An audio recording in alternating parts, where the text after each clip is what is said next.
Дорогие слушатели, сегодняшняя наша лекция посвящена одной из сложных тем в русском языке, а именно глаголу, как самостоятельной части речи, обозначающей процессуальный признак действия – работать, рисовать, отношения, любить, признаки краснеть, свойства, заикаться или состояние, болеть, спать. Под носителем процессуального признака, по мнению Льва Николаевича Новикова, понимается либо активный производитель или источник признака. Он работает, он бежит, дрова горят. Либо предмет, в котором проявляется признак.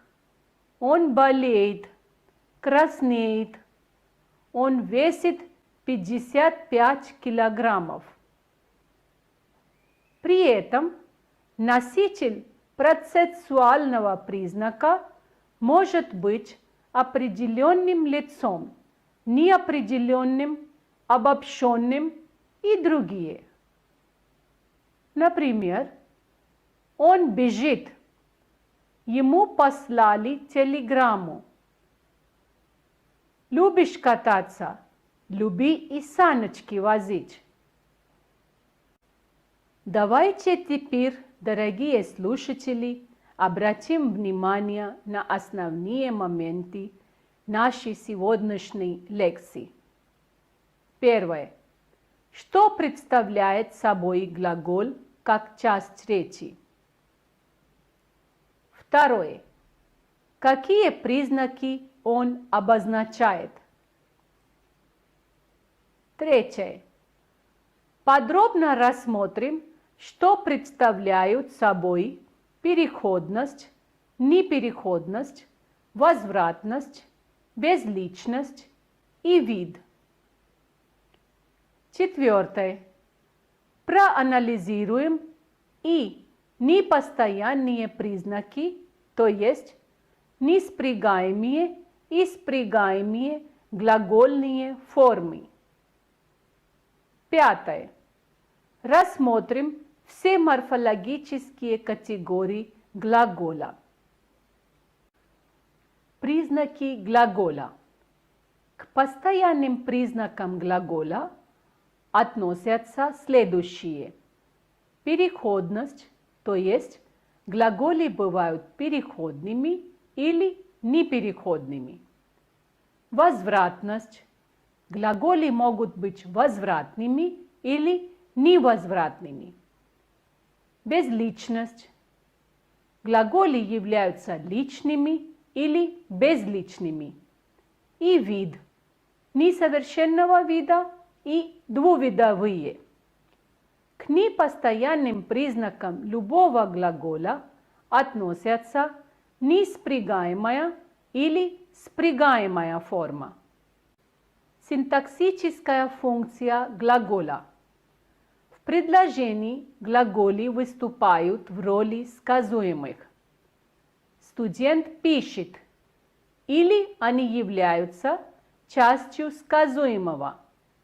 Студент закончил писать. Могут быть главным членом односоставного предложения. Темнеет или его частью. Начинает темнеть. Синтаксическая функция инфинитива. Форма инфинитива может быть любым членом односоставного предложения.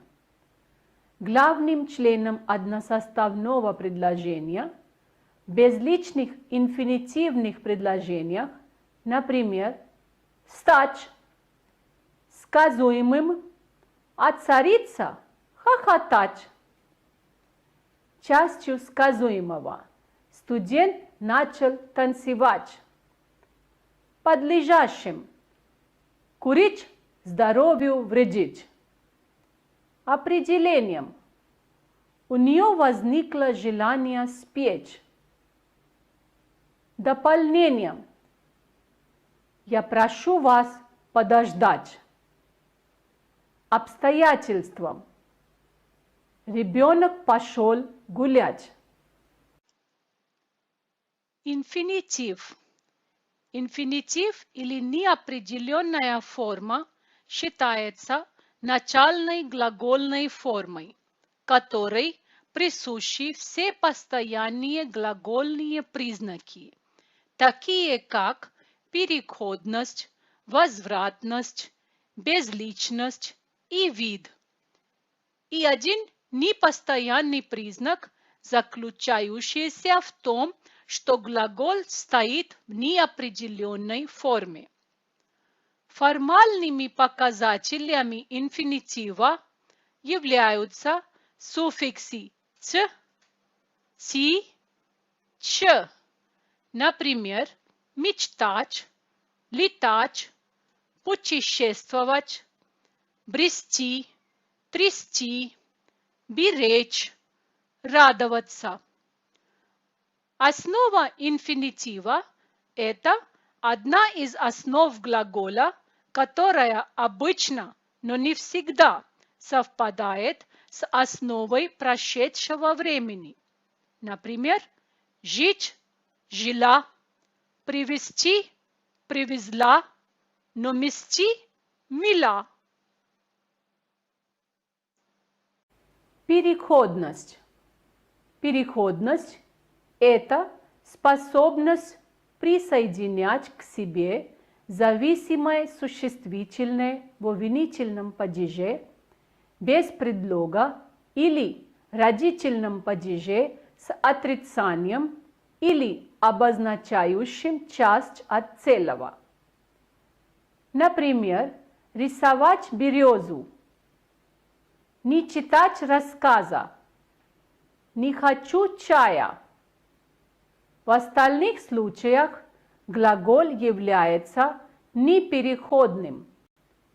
Плавать в бассейне, радоваться жизни, ходить в кино.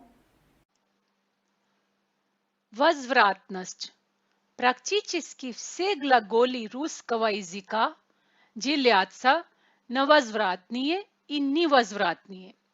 Возвратными глаголами называются те, которые имеют в своем составе постфикс «ся» и который бывает представлен во всех формах, в том числе и в инфинитиве. Например, любоваться, радоваться, усмехаться, надеяться, тренироваться и другие. Глаголы, не имеющие этого постфикса, называются невозвратными. Рисовать, радовать, желать, мечтать, танцевать и тому подобное. Большинство возвратных глаголов образуется от соответствующих невозвратных глаголов посредством постфикса «ся», который имеет различные значения, такие как интенсивность действия, ломиться в дверь, стучаться, взаимное действие двух субъектов, ссориться, драться, на потенциальную способность что-либо делать, толкаться и другие. В русском языке такие глаголы, как смеяться, лениться, улыбаться и подобные, вообще не имеют соответствующего невозвратного глагола. А также имеются глаголы типа сказать, сказаться, показать, показаться, где отмечается несовпадение по значению. Элемент «ся», выступающий в роли флекси. В различных грамматиках по русскому языку элемент «ся» «с» трактуется по-разному.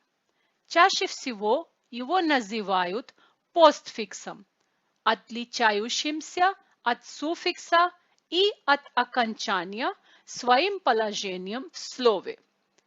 Рассмотрим семантические факторы этого элемента, которые намного важнее его месторасположения в слове.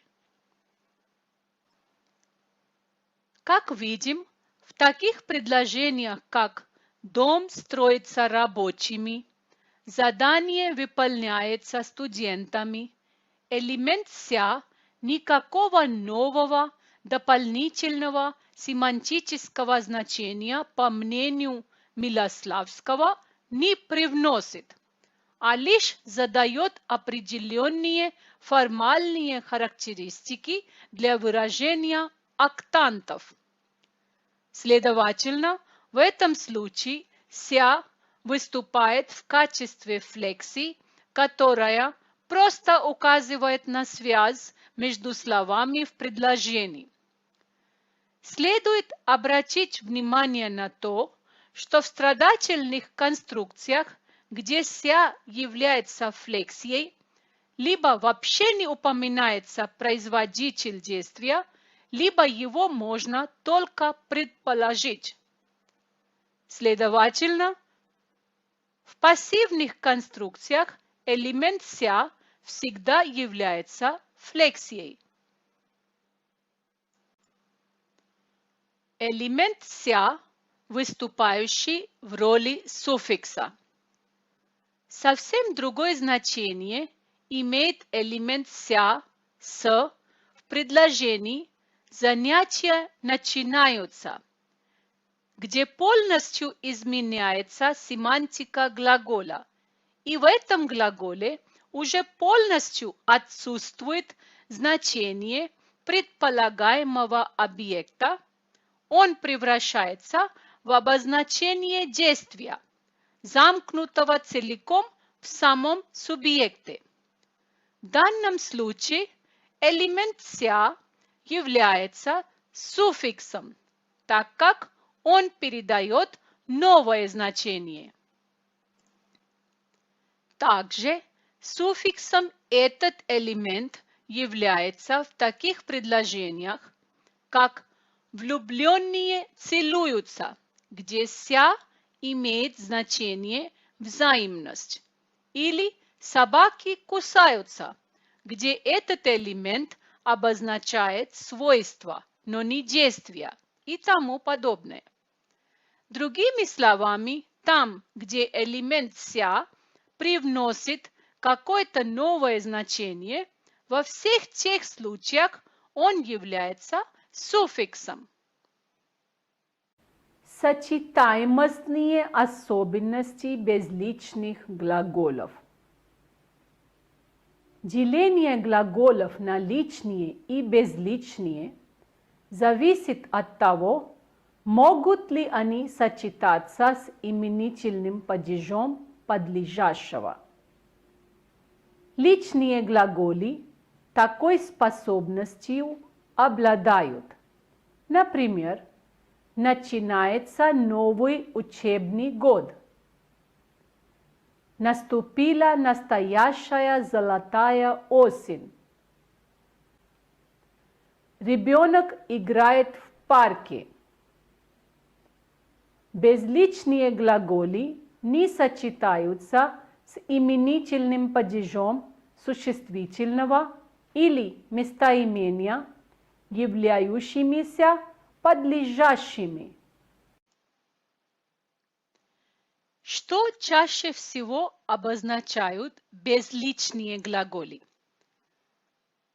Безличные глаголы могут обозначать действие либо без наличия субъекта, весной расцветает очень рано, смеркается, либо субъект присутствует, но он пассивен, ему что-то не здоровится, хочется отдохнуть на море.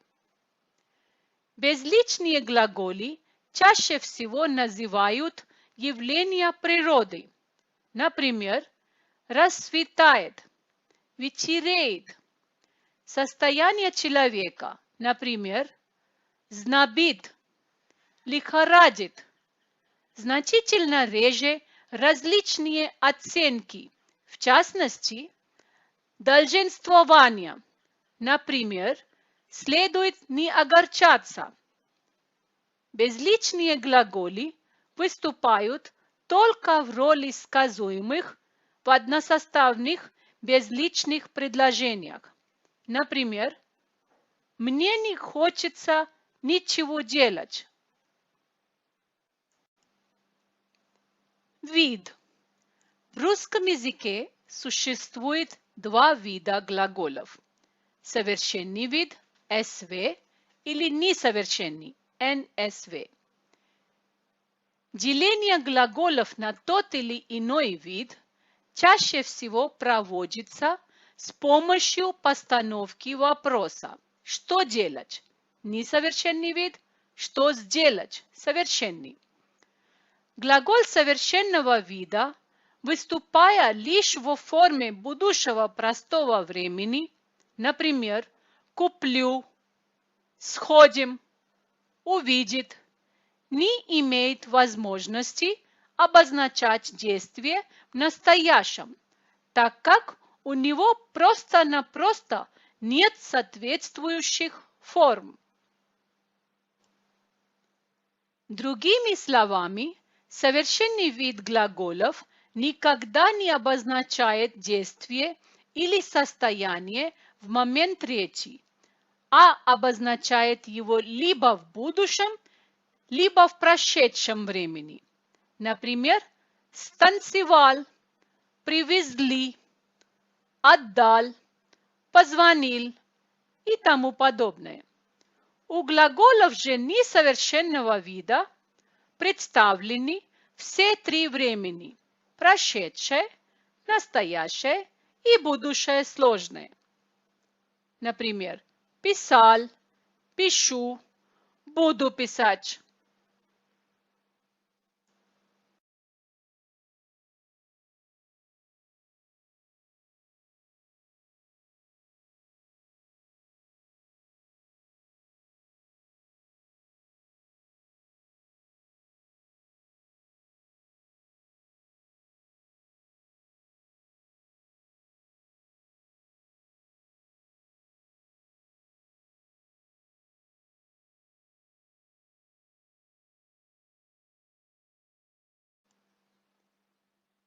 Вид глагола в зависимости от слов, с которыми он сочетается. Видовая характеристика сообщает о том, с какими словами могут сочетаться данные глаголы. Известно, что глаголы, которые называют фазы действия, начать, кончать, переставать, не сочетаются с глаголами совершенного вида. Поэтому абсолютно неправильным будет сочетание начал написать, начал прочитать, начал решить. Правильным будет сочетание этих глаголов с глаголами несовершенного вида. Например, начал читать, начал писать, начал говорить и так далее.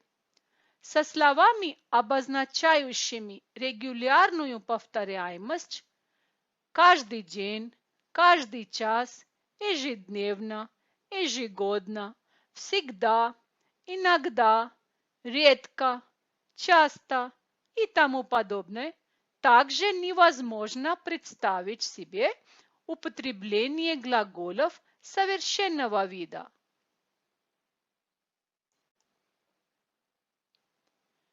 Неправильным по-русски будет следующее предложение. Каждый день я позвонил родителям.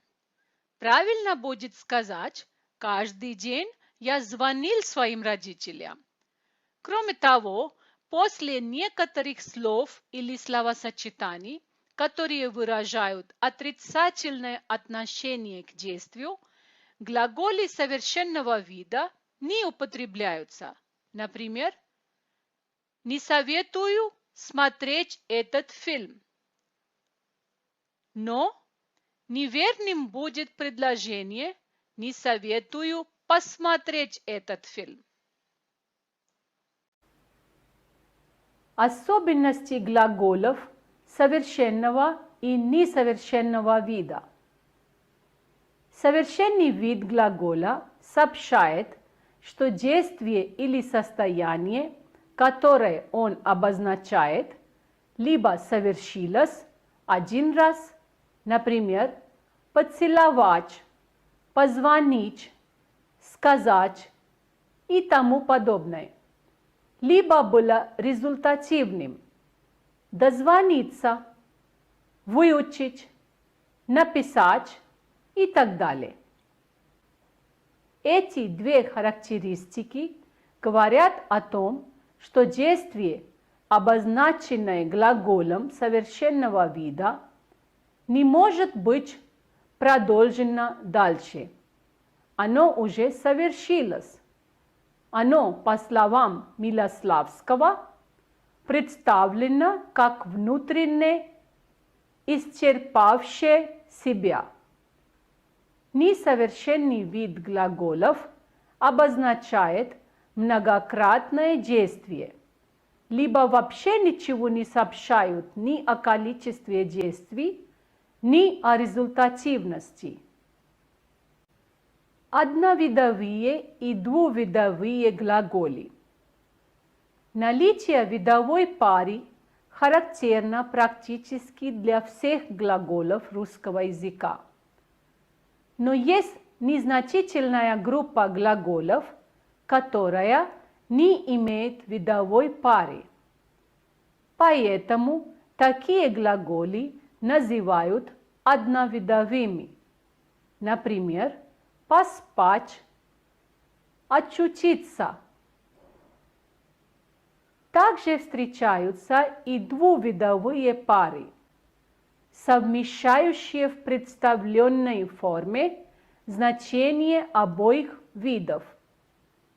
Ранить, казнить, использовать. Чтобы понять, к какому же виду относится тот или иной двувидовой глагол, надо иметь контекст. Грамматическая категория наклонения глагола и модальность действия. Грамматическая категория наклонения непосредственно связана с отношением к действительности. Глаголом может быть назван либо реальный фактор действительности – читаю, буду читать, читал, либо может мыслиться как нереальный – читал бы, читай. Глаголами изъявительного наклонения может выражаться только то действие, которое есть, было или будет.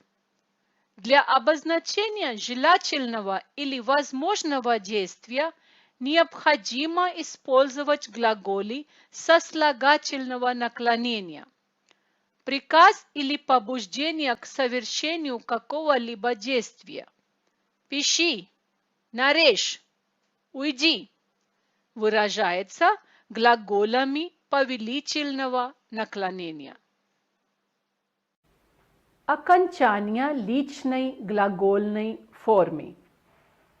Известно, что значение изъяснительного наклонения обычно передается теми же окончаниями личной глагольной формы, которая одновременно выражает и значение времени, а также и значение лица и числа, если глагол стоит в настоящем или будущем простом времени. Для настоящего и будущего простого времени такими показателями являются личные окончания глаголов. Например, провожу, проводишь, проводит и так далее. а для прошедшего либо «л», «жил», «давал», «покупал», либо чистая глагольная основа на согласный «нес», «берег». Особенности изъяснительного наклонения. Принято считать, что грамматически изъяснительное наклонение обозначает реально совершающееся действие или состояние. В огромном количестве случаев это действительно так, но не всегда. Во-первых, когда речь идет о будущих действиях или состояниях, об их реальности, по мнению Милославского, всегда можно говорить с определенной долей условности, потому что действительной реальностью может быть лишь настоящее или прошлое. Именно с этим обстоятельством связано часто обозначаемое в русских грамматиках значение не реальности, но побуждения к действию.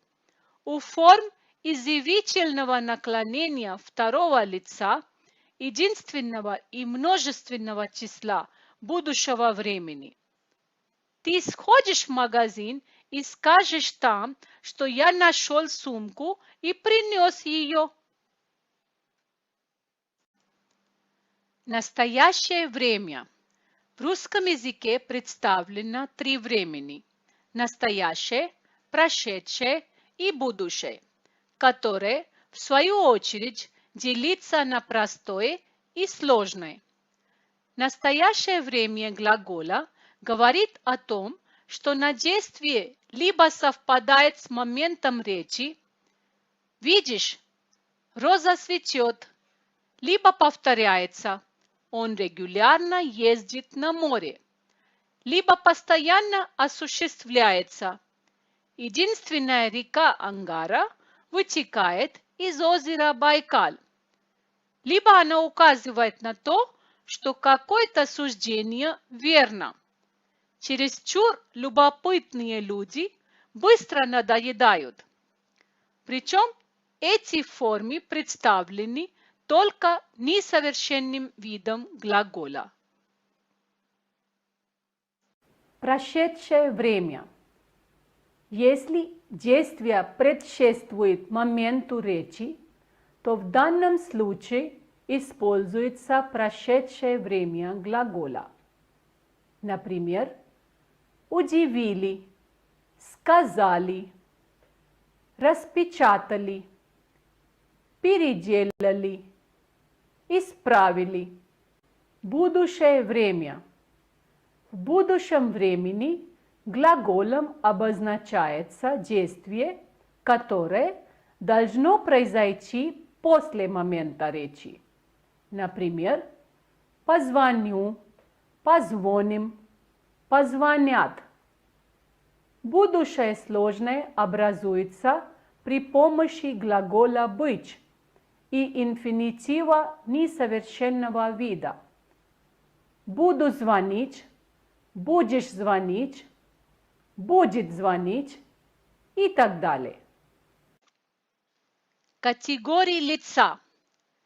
Непостоянным морфологическим глагола является признак лица, который указывает на отнесенность действия к участникам ситуации общения. Первое лицо обозначает, что сам говорящий совершает действие. Когда закончу работу, пойдем гулять. Второе лицо обозначает, что действие совершается собеседником, собеседниками, тем слушателем, теми слушателями, с кем беседует говорящий. Когда закончишь свою работу, зайди на секунду. Третье лицо подразумевает действие, которое производится лицом или предметом, о котором говорят. кто-то играет в теннис. Кроме этих значений, в форме лица могут иметь обобщенное значение. Например, семеро одного не ждут. Кончил дело, гуляй смело. Категория числа. Для каждого лица глагола характерны определенные окончания, по которым также можно понять, какое число они обозначают. Например, беседую, беседуем, беседуют. В прошедшем времени глагола и в причастиях представлена категория рода. Прыгал, прыгала, прыгало, прыгали. Сосредоточен, сосредоточено и тому подобное. Категория рода. Категория рода представлена в формах единственного числа прошедшего времени, изъявительного наклонения, единственного числа сослагательного условного наклонения и в формах причастий. Спряжение глагола. Практически все глаголы русского языка относятся к одному из двух спряжений.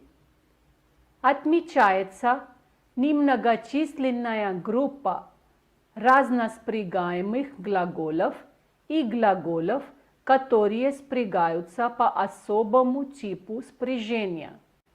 Итак, дорогие слушатели, давайте вспомним, о чем мы говорили сегодня в нашей лекции. Первое. Мы постарались разобраться в том, что такое глагол. Второе. Мы рассмотрели все признаки глагола. Третье. Мы обратили внимание на особенности элемента «ся», «с». Четвертое. Проанализировали, в чем заключаются сочетаемостные особенности глаголов совершенного и несовершенного видов. Пятое. Обратили внимание на различные типы спряжения глаголов.